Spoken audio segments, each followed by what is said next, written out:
Hi, everybody. My name is Adam Pick, and I'd like to welcome you to the webinar, The 5 Myths of Heart Valve Surgery. If I have yet to meet you, I'm the patient who started HeartValveSurgery.com all the way back in 2006. Our mission here is simple. We want to educate and empower patients with heart valve disease. This webinar, which has had over 680 patient registrations from countries all over the world, was designed to support that mission. Now, during the webinar, you're going to be in listen-only mode, but I'd encourage you to submit your questions in the control panel that's on the right part of your screen, because we're going to have a Q&A session. And speaking of the agenda for today, let's go ahead and get into that. We're going to have some introductions. We're going to introduce Dr. Gerdisch. We're going to then get into our myth busting session. We're going to have those live Q&A sessions. And then we're going to do a very quick 5-question survey, and that will help us enhance these presentations in the future. So it's time to introduce the featured speaker for today. And Dr. Marc Gerdisch is the chief of cardiac surgery at Franciscan Health in Indianapolis, Indiana. He is our chief myth buster for today, and with great reason. He has performed over 6,000 cardiac procedures, of which more than 4,000 have involved some form of valve repair or valve replacement.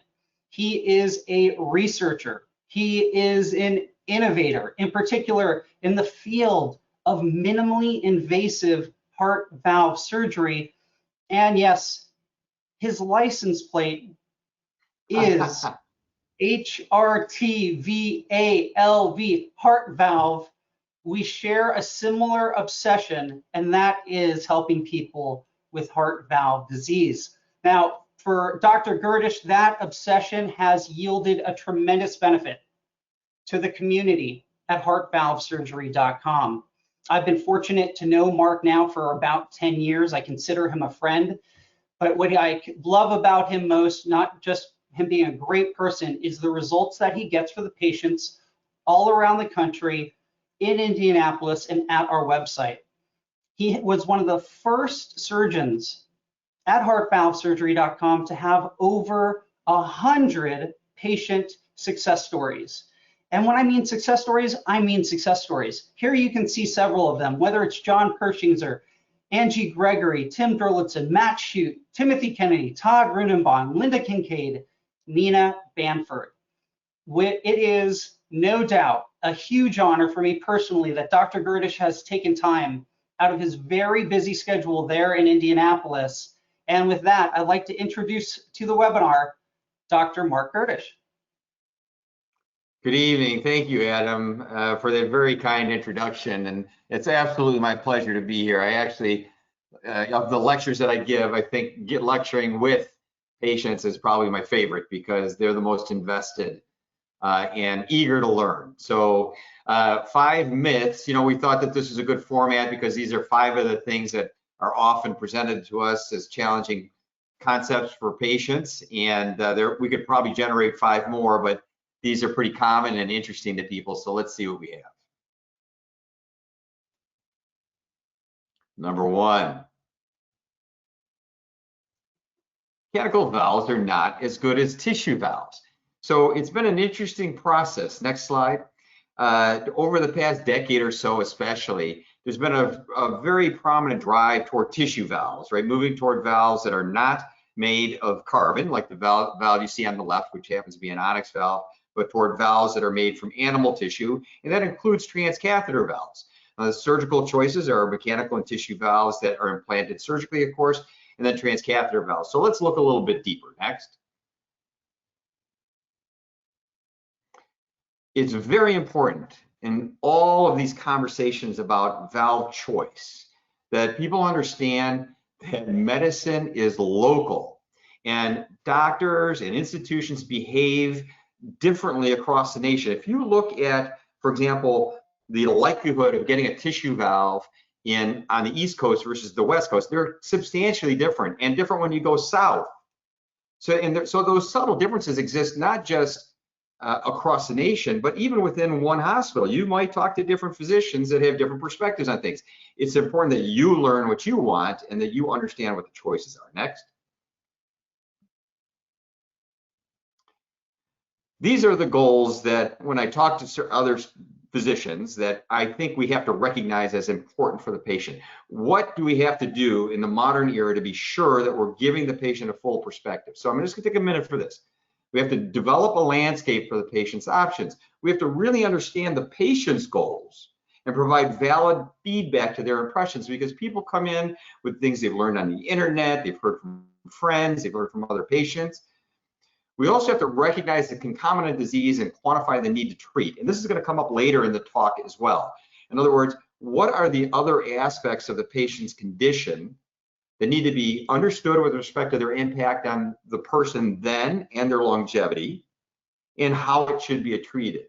So assess their comorbidities and their longevity, put the picture together for them, and then calculate the effect of their internal milieu on the valve performance. The type of human being that you put the valve in actually impacts the durability and the function of the valve. So you have to take that into consideration. Help them understand that they are treating diseases. When we replace a valve, not repair, but when we replace a valve, we are taking the really bad problem you have with the bad valve and replacing it with an artificial valve that has its own issues attached to it. So it's a new disease that has to be managed. Next. We have to match the long-term performance of the device with the longevity and personal vision of the person. Now that sounds simple and straightforward, but it really turns out to be something that has a lot of nuance. So what do we know? And because I'm not giving a lecture, next slide, because I'm not giving a lecture specifically on this, which I could give an hour lecture on, I chose a meta-analysis. So this is a study, a recent study, that looked at all the studies that were legitimately performed comparing mechanical and bioprosthetic valves. And let's see what they came up with. Next. And the results of that from this propensity score match study, this used the best studies they could find, and that when comparing biologic aortic valves to mechanical valves, the mechanical valves were associated with a long-term survival benefit in patients 50 to 70. Now, if you slice it up a little bit and you change it to looking at just 65 to 70 or 60 to 70, you get into some gray zones. But overall, next, when we look at all these studies that have been done, and remember, as a surgeon, I'm okay with whatever we decide. All the valves are on the shelf. I can put a tissue valve in, I can put a mechanical valve in. We just have to come up with the right choice. Several studies have demonstrated benefit of mechanical valves in younger patients. Next. Several studies have demonstrated no difference in survival. Next. But there's never been a study that shows a survival benefit for tissue valves in younger patients. That's all there is to it. We can't do anything about that. We recognize that the technology is evolving. We recognize that there's opportunity in the future for things to change. But the truth is we don't have a study that shows us that. Next. So what is happening to valves? What happens to tissue valves? When a tissue valve goes in, as soon as it goes in, it starts to change a little bit. It starts to be affected by the body. And this is a study showing us on the left subclinical and on the right clinical changes, meaning that on the left, the patient has not become symptomatic. On the right, they are symptomatic. But what it's showing you is that during that period of time, the valve is changing. It's becoming less pliable. It's becoming stiffer. So we have to recognize that when the valve goes in, it doesn't just perform the same way for the next decade. It changes over time. That's okay if you keep an eye on it and if you are committed to having that valve and you're well managed. Next. So this is an example. This is a 50-year-old gentleman. 6 years prior, he'd had a tissue valve implanted, a perfectly good tissue valve, but he had that valve stiffen over time. He was in his 40s when it was implanted. The younger you are when you get a tissue valve, the shorter it lasts. There are two main drivers of tissue valve durability. age, and the internal milieu of the patient with respect to the inflammatory activity in the body. So if you get it when you're young, it may not last it. Now, there are people in their 40s that get tissue valves and they don't have another operation until they're 60. That happens. But sometimes they burn out a little bit earlier. And you can see how stiff these leaflets are. You can see that the leaflets have become stiff and immobile. And recognize that the patient had to deal with that valve not being great for a while before he had surgery. Next. And here's another example. This is a woman who 3.5 years prior had a valve implanted, and she had to have a tissue valve because she had bleeding issues. But it's important to recognize that because of her dysmetabolic syndrome, she had a lot of inflammatory condition, it led to early demise of the valve. Next.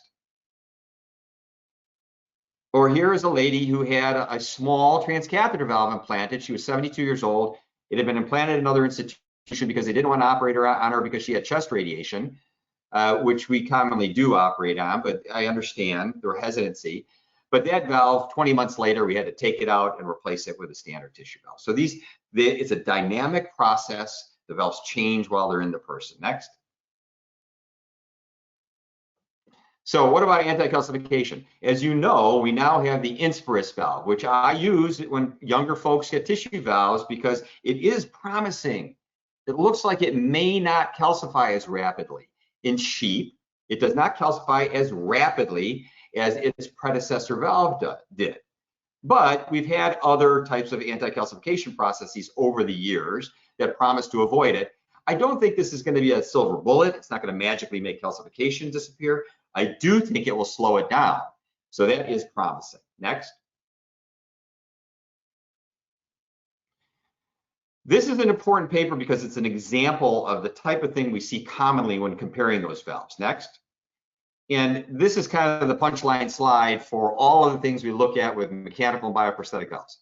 On the far left, all replacement valves are associated with some incidence of stroke. In the middle, bioprosthetic valves have more reoperations. And on the right, mechanical valves, because they have to be on blood thinner, have more incidence of bleeding. So we know that bleeding is a problem. We also see that reoperations are kind of risky because the mortality is high. And that makes me pause to say one thing about that. If you get a tissue valve and you need a reoperation, you go to somebody who does a lot of aortic valve reoperations. Because for those folks, the incidence is not that. It's closer to a standard first-time valve. Next. So this mechanical valve, the Onyx valve, we did a study. Next. And for this specific valve, because of the properties of the valve, because of the material performance of it, we were able to lower the dose of the blood thinner. We were able to lower the dose of the blood thinner so much that, let's go back 2 slides, that this image on the far right, it disappears in the sense that the bleeding goes away. You see there's still some bleeding with bioprosthetic valves because people with bioprosthetic valves sometimes still have to be on blood thinners. But that becomes equalized. So next. So for this valve, we proved that we could run it at a lower dose of blood thinner and diminish the complications. Next. And that was this paper. And next. And now, so we're just really left with the inconvenience of being on Coumadin. We now are doing a study where we're looking at the use of Eliquis with the Onyx valve. And that will be a game changer because you don't have to worry about what you eat. You don't have to check the blood thinning level. Just have to take the pills. So that's the next generation of that. Next. Our next myth. Next. Leaking aortic valves should be replaced. Next. So this, I love this video. I'm one of the last surviving human beings with this video. I got it when I was a resident. Okay, so it's just 30 years old. University of Minnesota, using clear blood. You're standing in the apex of the left ventricle looking up at the valves. That aortic valve is the valve on your left. As you can see, the tissue's soft, it's pliable, it belongs to the creature. This happens to be a pig, but it would be, obviously in a human. And the key to the element there is that there's opportunity with any leaking valve, whether it be mitral, tricuspid, aortic, to not sacrifice the valve, but to restore it to function. Next. as we know, Alain Carpentier, 1971 Sentinel paper that told us that we could repair mitral valves, and that became our mission, right? So everybody knows that a leaking mitral valve should be repaired, and you need to be in a center of excellence for that. Next. And that is Dr. Carpentier and me when we both had hair, and I spent time there almost 30 years ago, and I learned the value of preserving tissue. Next. So what about that is so important? The important thing is that if we look at the survival of repair versus replacement, it's dramatically different. In fact, mitral valve repair patients overall have a survival similar to people who don't have mitral valve disease if it's repaired at the right time. Next. So what's the message there? The message is aortic valve repair is a possibility too. Now, aortic valve repair hasn't moved along at quite the same pace, but it did start almost 30 years ago. And these fellows for the last 20 years or so have really advanced the game for us, especially Dr. Schaefer's on the left, whose techniques we now use to reestablish the normal geometry of an aortic valve. Next. And in fact, we saw the same thing. So this is a paper from Hamburg, from his group. Other papers have been published with the same findings, that when an aortic valve is repaired, the survival is better. Next. And so one of the dramatic findings, though, is that even in centers of excellence, the likelihood of isolated aortic valve insufficiency or leaking aortic valves being repaired is low. It's about maybe a third of the patients, closer to maybe 25% of the patients. So what can be done about that? Next. Well, as it turns out, something can be done. So this is Scott Rankin, also a legendary heart surgeon who developed a device that, coupled with the techniques of Schaefer's, that allow us to expand our ability to repair aortic valves. Next. And using CT angiography and point-by-point reconstructions, he built a device that would allow us to assign normal geometry to an aortic valve. Next. This is that device, which comes in two versions, one for standard 3-leaflet valves, another for people with bicuspid valves. Next. And we then recently presented, and I presented this paper at American Association of Thoracic Surgeons. The important thing here is that I presented it. The important thing is that we've got multiple centers across the nation with 70 cases that we generated in a relatively short period of time, showing that we could apply standardized methodology to fixing aortic valves. Next. So this is an example of one, and I'm going to have Adam click along here to like a minute here, and you'll see you'll see us repairing the valve. And this actually was a fairly complicated valve repair, but you can see we size it. You can see this is actually a bicuspid. It's a unicuspid aortic valve. It's one of the most unusual types of aortic valves. And we can use that ring to now take this valve, which has abnormal geometry, implant that ring. You can move up a minute, and the ring goes in, move up another minute. And then once we have the ring in, we tie it into place so that the leaflets come together, and move up again. And then we start to interrogate the valve and make changes to the leaflets until we have accomplished our goal, which is to create normal geometry to the valve and get the patient's own leaflets working. So I personally would rather have my own leaflets, even if they're abnormal. I'd rather have my own leaflets than the tissue from a cow or a pig. And you can see that valve is going to work fine. Next. Myth number 3. Next. Sternotomies always heal. So people know this is a pet project for me. The elephant in the room when we're talking about people getting better from surgery after heart surgery, if they have a sternotomy, is the division of the largest bone in the chest. At least 20% of people with sternotomies have some persistent issue with that aspect of the operation. Next. So what can we do? One thing we can do is not make a sternotomy. You can see this fellow, I did his surgery through that little incision under his right nipple. So if we don't make a sternotomy, we get, next, this, where people can be back in normal activity, stay away from the limitations of the sternotomy. And in fact, with the use of a special type of technique we use to create a block of the nerve, we can eliminate their pain for the most part, and they're good to go back into action right away after surgery. Next. In fact, the impact of that was so dramatic that for minimally invasive surgery, we eliminated the use of narcotics. So nationally, we're trying to get away from the use of opioids. We have eliminated it for minimally invasive surgery. Next. Still, what do we do for sternotomies? How can we make the sternotomy equivalent to our minimally invasive techniques? Next. How about if we approach every sternotomy like a divided bone? I know that sounds silly, but think of it this way. Let's say you're in an automobile accident. The only thing that happens to you is your sternum is split right down the middle.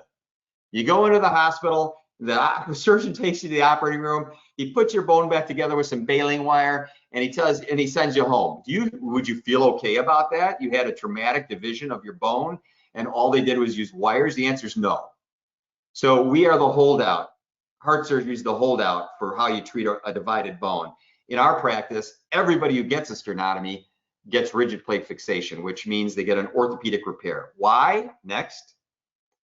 Because we did a randomized control study. That is the highest standard of medicine and science. And we proved there was better bone healing, fewer wound complications, better upper extremity movement, less pain, fewer days in the hospital, and it was cost neutral in 60 days because of the lack of complications and the lack of need to send even frail patients to extended care facilities. Next.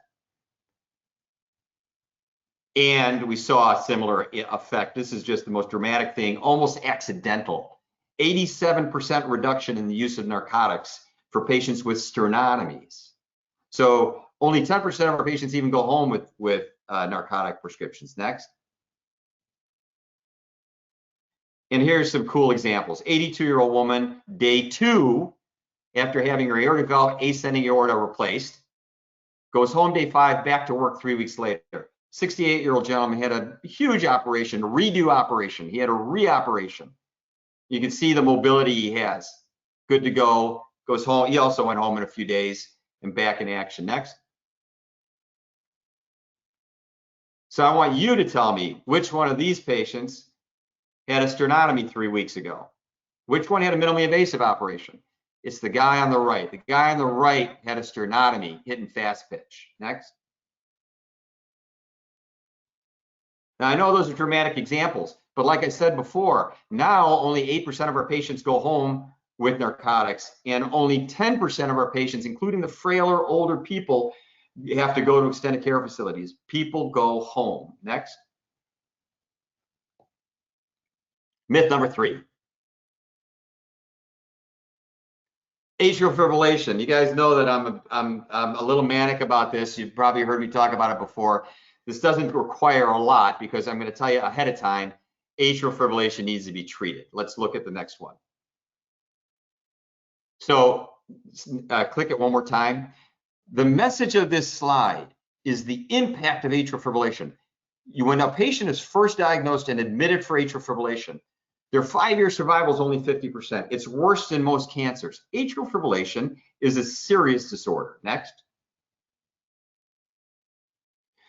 And we know that you don't have to have palpitations to have the consequences of AFib. So this was an important paper because they recognized that it was more about the quality of life than it was the symptoms of palpitations. And so what happens if we get rid of atrial fibrillation in somebody who has heart surgery? Next. My friend Nivad answered that question. So you can see what happens. Their mental health, their physical health, both improve dramatically with the elimination of atrial fibrillation. Those are quality of life parameters. That's not just whether you're having palpitations. Those are quality of life parameters. Next. So it also keeps you from developing worsening valve disease, which comes with atrial fibrillation. Next. Next. And stroke.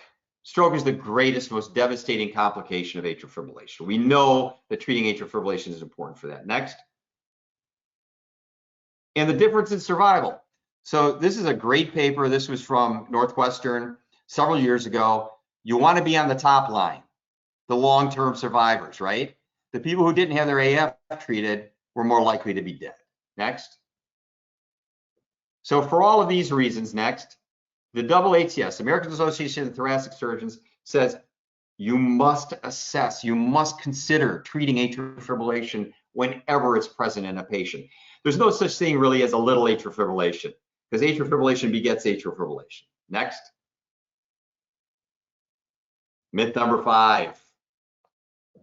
Next. Heart valve surgery decreases patient life expectancy. This has become kind of a hot topic, right? In the recent past, Adam's going to nod his head if you can see him. It is because patients are kind of doing the math, you know, what they're reading, they're learning, they're trying to understand their own disease process. And that has called attention of the medical community to it. So these are 2 fresh off the press papers, and I love them both because they explain some of the things that I've been trying to explain to patients for a long time. The first is this paper looks at the difference between bicuspid and tricuspid valves. So bicuspid congenital abnormal valve versus 3-leaflet tricuspid valves. Next. Now this next slide is a little confusing, and you can always go back and look at this. This is a published slide. But what you have to focus on is on the left side of the slide, if we go to that second component where the red line is, it basically shows you that the progression of disease is similar for these 2 disorders. The trileaflet valves start a little bit later in life because age-related deterioration of trileaflet valves. Bicuspid valves start a little earlier in life because they're abnormal to start with and they're vulnerable to change. The slide on the right, or the graph on the right on the same level though, shows us at the top line are bicuspids, the bottom line are tricuspids. There's some differentiations in there. I won't get into the subtleties, but the point is, if we go down to the bottom of this diagram, the picture on the left with the orange, those are trileaflet valves. And all of the things that are associated with morbidity and mortality with valve disease are happening more with them. In the bicuspid valves, you see less of it. So let me try to make this clear for you in a little bit of a granular concept. Trileaflet aortic valve disease, you're born with a normal valve, but it gets sick over time. Now, some people, there is some genetic component to that for calcification of a 3-leaflet valve, but there are a lot of other influences: diabetes, inflammatory conditions, hypertension, smoking, central adiposity, all these things that favor atherosclerosis. The same folks who get 3-leaflet aortic, I shouldn't say that. The same folks who get coronary disease often will have some disease of the aortic valve because there's some relationship there. We move over to the right, bicuspid disease is largely related to the fact that it's an abnormal valve from birth. So you want to focus in bicuspid disease and just avoiding things that accelerate deterioration of a valve specifically.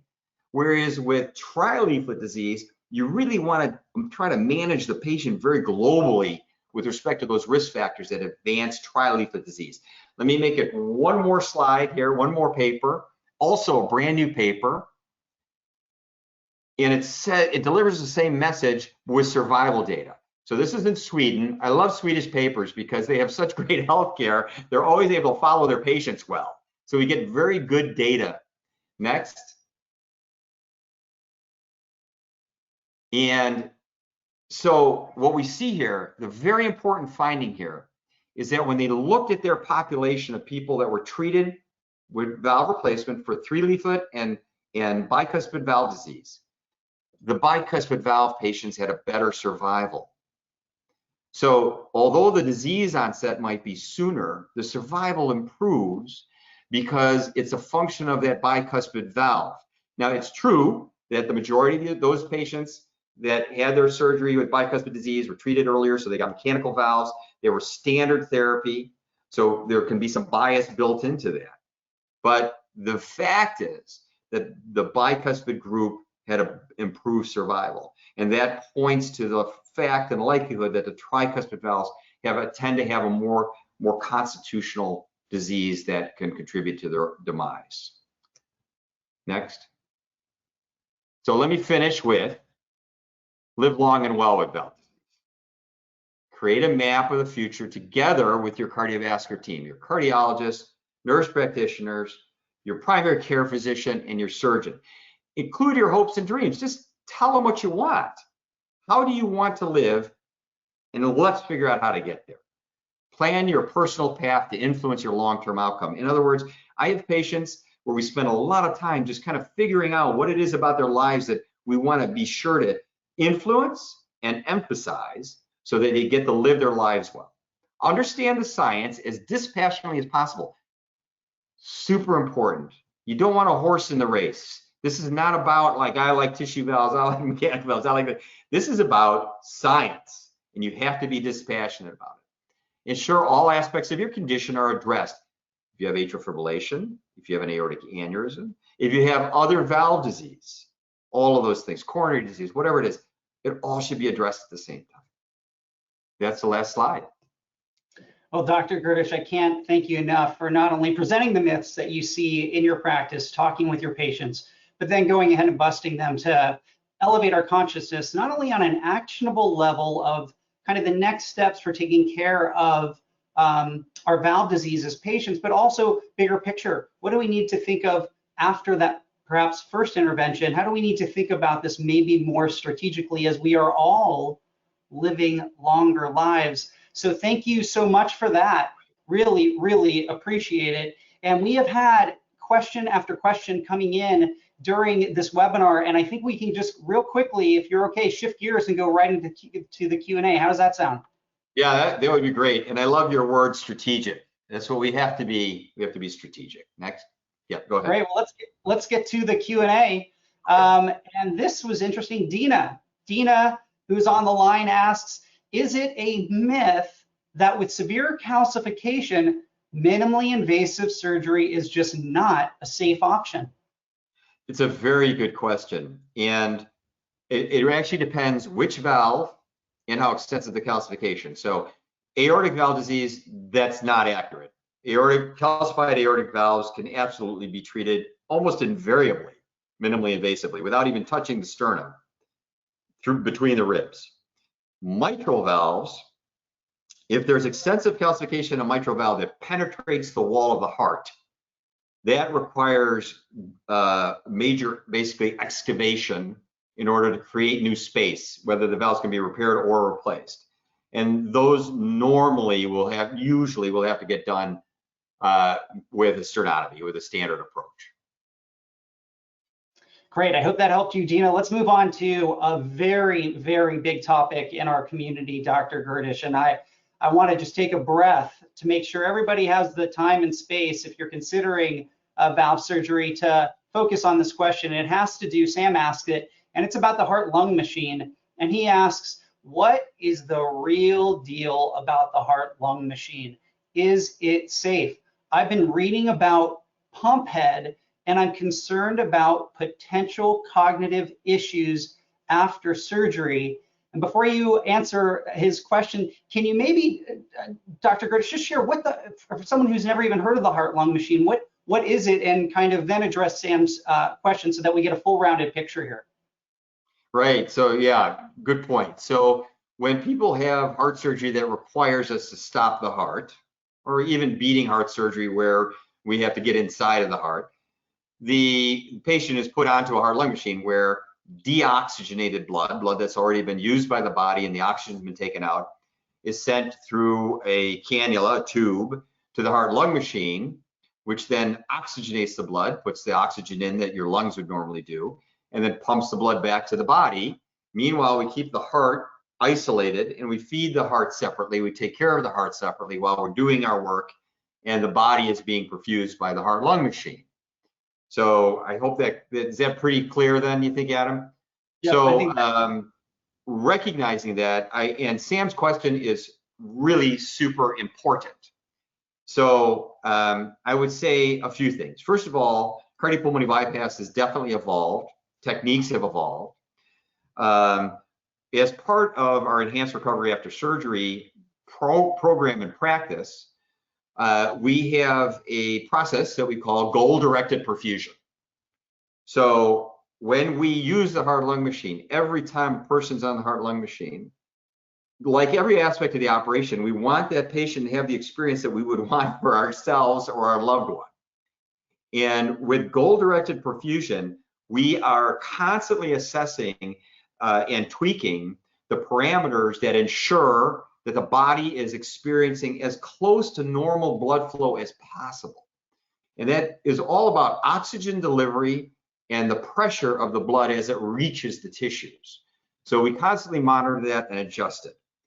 The concept of pump head, I have to say that most of the studies, the larger studies that have been done in the past decade, have shown us pretty clearly that within a few months, patients are back to their normal cognitive baseline. That said, nobody wants to not have their normal cognitive baseline at any point. So there are some things that we do. There has been recent data looking at preemptively influencing the level of inflammation in the body. And there are two things that I found in the literature. This is my own personal hunt. One is patients should always have their influenza vaccine before having heart surgery. And the reason I say that is I took that out of the cardiology literature when they saw that patients who would have coronary stents would have a higher incidence of major adverse events if they hadn't had their influenza vaccine.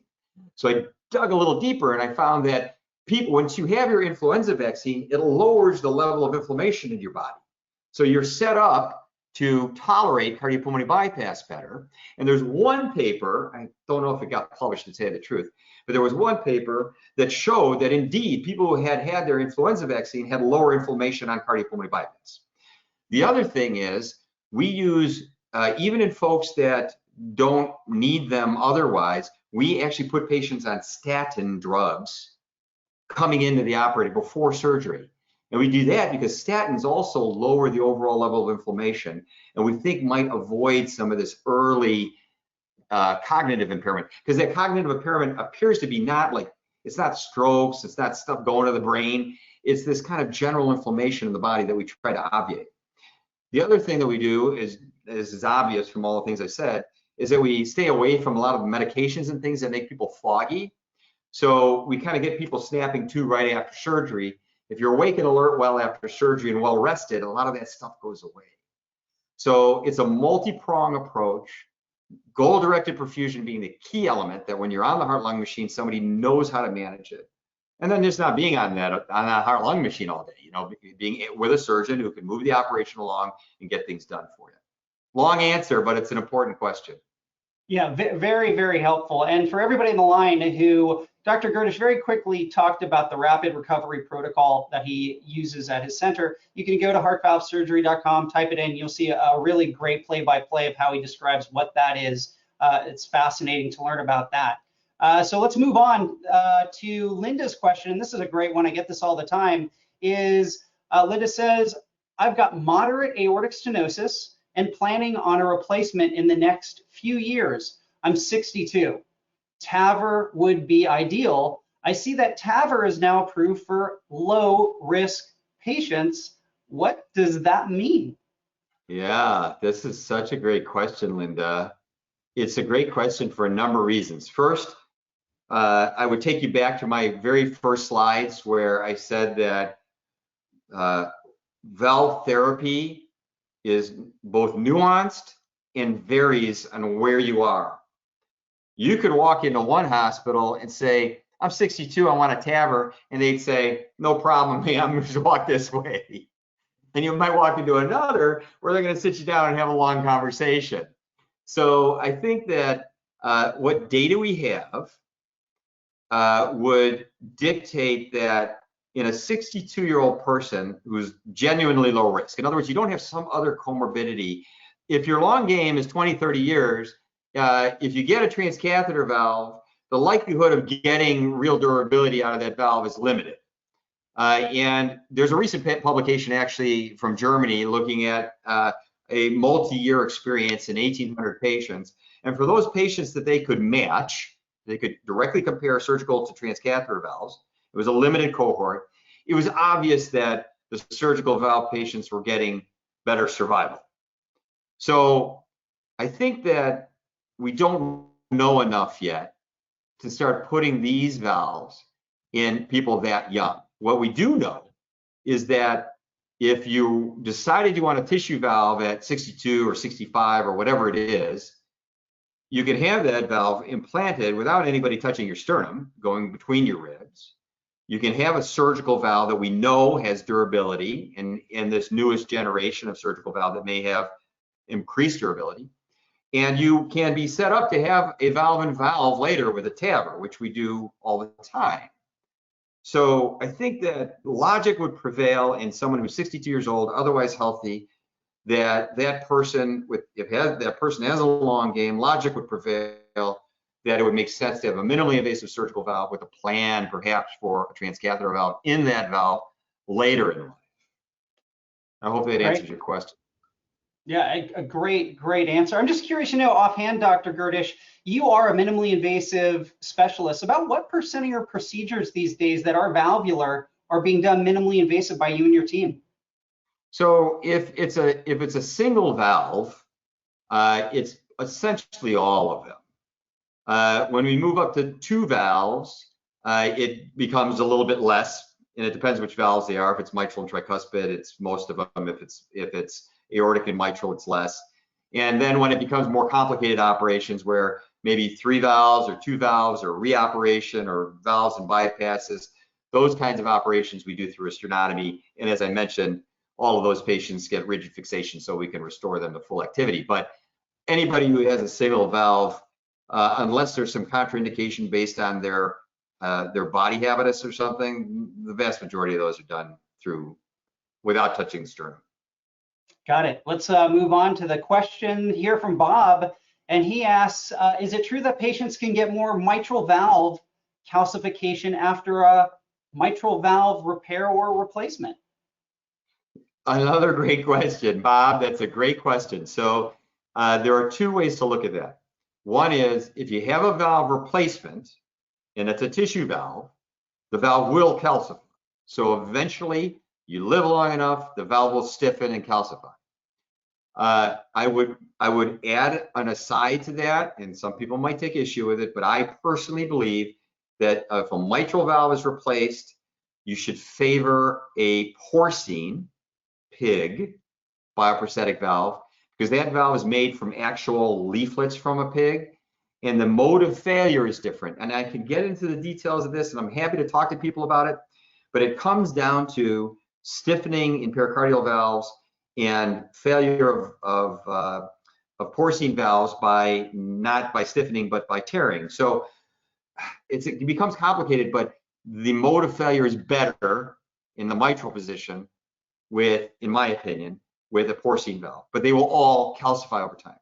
If you have a mitral valve repair with your own tissue, the only reason for that valve to calcify is if you get really old and you develop senile calcification in the valve.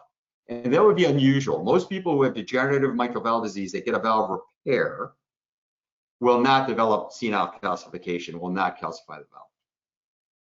Got it. And Dr. Gerdisch, you're not alone in that opinion about porcine valves in the mitral position. I was talking to Dr. Von Starnes, my surgeon, the other day, and he echoed your opinion, which was fascinating to hear. You guys both concur on that. Let's move on to aneurysms. We haven't talked a whole lot about here, but Tom has a great question. He says, I'm 44. I have an aneurysm and a bicuspid aortic valve. If I need surgery for the aneurysm, do I have to get a mechanical valve? I heard they ship the Dacron graft now with the valve attached. Is that right? So it is true. I would tell you this. So first of all, it doesn't matter what they make now. We, in the past, if we had to replace an aortic valve and replace the entire aortic root nasus and aorta, we just fabricated the combination in the operating room, and I still do that when I need to. So yes, you can get the prefab, you can fabricate in the operating room. It really, quite honestly, is irrelevant. You need, if you have a bicuspid aortic valve though, and that valve can be repaired or is not leaking and just needs to be tuned up, and you're 44 or 50 or 60, you should keep your valve. You should keep your bicuspid valve. I would rather have a well-functioning bicuspid aortic valve than a replacement valve.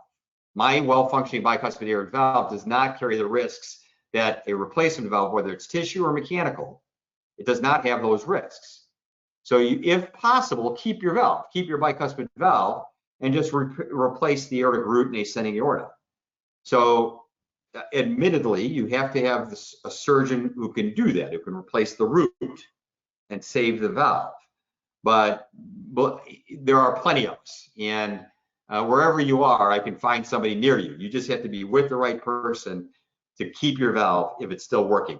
If your bicuspid valve is stenotic, if it's become calcified and has to be replaced, then you can have either a tissue or a mechanical valve, whatever it makes the most sense for you, and have the Dacron graft to replace your aortic root and ascending aorta. I hope that answers your question, Tom. Yeah, great answer, Dr. Gerdisch. And again, I'm just going to echo what we've heard a lot about today. A lot of advantages for repair, as we talked about with the aortic valve, also there for the mitral valve as well. This is a fascinating question that comes in from David, who's in Thailand. And he says, I need heart valve surgery, but I'm alone with no family or friends to rely on as I live in a foreign country. What should I do to get the proper post-op support? Yeah, David, that's an important question. And so I think that obviously you're going to find the surgeon and team that you're comfortable with, and you get that great care in the hospital. When you leave, if there's any chance while you're in the hospital, if there's any chance at the end of your operation that they'll do rigid plate fixation of the sternum, and I mean an actual, not just one plate, but 3 plates implanted properly, that will allow you to, when you leave, just kind of go back to your life. You'll be able to, you know, for our patients, we let them lift 15 pounds a day after surgery, 20 pounds when they leave. We show them how to get up and out of their chair, up and down from the commode, in and out of bed, so they can go home and live alone. So I think that if there's any way, and I don't know what the situation is there, but if you can get it, that would solve a lot of your issues, because you'll have mobility. I'm sure they'll have a nurse that'll come and visit you at home if you need to. Check your meds, check your blood pressure, etc. But if you don't have friends or family around, and many people don't even hear, then it's ideal if you can get rigid plate fixation so that you can have full mobility when you leave the hospital. Yeah, David, I really, I've seen your comments online. I've seen you in the community. I really hope you you can take those very important words from Dr. Gerdisch, all about rigid sternal fixation. And if you go to the website again, you can just type in rigid sternal fixation, and Dr. Gerdisch has a really nice piece in which he describes how that device can help patients during their recovery. Let's move on to the future, Dr. Gerdisch. And I know you are an innovator. You're always looking out. What can we do next to help patients? And Rick asks a question I've heard several times. He says, I don't want to get my hopes up, but I'm thinking that surgery for heart valve disease is a thing of the past in 10 years. What does Dr. Gerdisch think about everything shifting to transcatheter approaches? Well, first of all, I think it's super exciting. I love the engineering. I really think transcatheter interventions have broadly expanded the people that we can take care of, right? So I can tell you that in our institution, while heart surgery has only grown, we're actually having our biggest year ever, we also are expanding a great deal in transcatheter. And so I see patients from all walks of life, from all over the country. And some of those patients I shift directly into thinking about transcatheter approaches. That said, all of this stuff has to be tailored based on the entire human being. It has to be tailored on all the things that person needs. And furthermore, there are plenty of patients that still are going to need second operations for different conditions and problems that they have with either prior operation surgery of the valve or additional problems. So I think that heart surgery isn't going anywhere. I think surgery is only going to expand. And as we refine, especially in minimally invasive techniques, we're going to find a dovetail. We're going to find a merging or a blurring even between what is surgical and what is transcatheter. The incisions get smaller, the devices get better. We start to do hybrid procedures where we combine therapies. I have done that. I have taken a person a few years ago who simply couldn't have either, and I did a minimally invasive beating heart mitral valve repair on the patient, and then through his carotid artery, replaced his aortic valve with a transcatheter valve. All of this stuff is these are just tools for expert clinicians to be able to serve patients better. I think that a decade is a short time and a long time. It's a long time in the sense that the engineers are moving at a very rapid pace and you're going to see better technology. But it's also a short time in the sense that our lives move along so quickly and you have to make decisions based on what's available to you at the time. I wouldn't expect the earth to shift in one direction. I think there will be a progression, and we have to be serious about the decisions we make, because when we change something, it has implications for the future of the patient, right? Years down the road. Yeah, and Dr. Gerdisch, one thing I know about you, what I hear from your patients, is not only do you just include them in the treatment selection process, it's great to hear this other side of you today talk about how you include everybody on the quote unquote heart team there at Franciscan Health, all for the benefit of the patient. So I'm thrilled. And we have time for one more question. I can't think of many people besides you, Dr. Gerdisch, who could answer this one. It's about safety and risk. And Bob asks, is it true that while minimally invasive procedures reduces recovery time, those procedures are more risky? It's actually a very insightful question, Bob. And an operation becomes more risky if someone takes more risk. So let's look at it this way. A patient has degenerative mitral valve disease. Their heart is still pretty healthy. The patient's pretty healthy. The access is good. There's nothing that favors a sternotomy, right? So you look at the patient, there's nothing that says a sternotomy will be faster, better, cleaner, better. There's nothing better. So that patient definitely is minimally invasive. But there is a gray scale. So as we move toward multiple valves, as we move into sicker patients, if we move into more complex scenarios and reoperations, then they have to be fit together based on the nature of the operation, the expertise of the surgeon, and what the goals are for the patient. I put the incision very low on the, and even though I do so much minimally invasive surgery, I put the incision very low on the scale of things that are important to me, because the most important thing is a perfect operation. And I actually was just having a conversation with a patient in my office today, and we talked about which approach we were going to use. And he looked at me and said, "Look, I just want success. I want my heart to be well." He was an athletic guy, rode his bike a ton, needed 2 valves and a maze. And so we talked about all of those aspects. So first of all, minimally invasive surgery should only be done by minimally invasive surgeons, number one. Number two, don't risk anything for an incision. And like I said earlier, if you get a sternotomy, get rigid plate fixation, and it's hard to tell the difference between those patients. And finally, don't take any component out of the operation just to make it minimally invasive. If the operation is going to be done minimally invasively, you have to get the entire procedure. So I hope that's clear to you, Bob. Minimally invasive surgery is a shorter recovery time. It is better for the patients when it can be delivered under the inappropriate context with the right patient. And I don't think it's ever worth an incision, changing the size of an incision to compromise an operation. You have to have a perfect procedure. You have to have a perfect operation.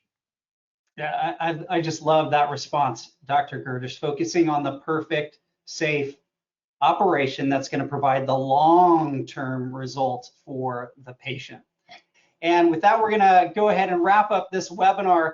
But first off, don't hang up, don't end it just yet. I want to extend a huge thank you to everybody in our community who has joined us today. It is always great to be a part of your life and to help educate and empower you in any way possible. I also want to, of course, have to thank Dr. Gerdisch for taking the time to share all of his clinical research, all of his expertise to help us live better lives. So thank you, Dr. Gerdisch, for being with us today. Thank you so much for having me. It was very fun, and I appreciate your and the audience's enthusiasm. I hope I shed some light on things, and I'm always available.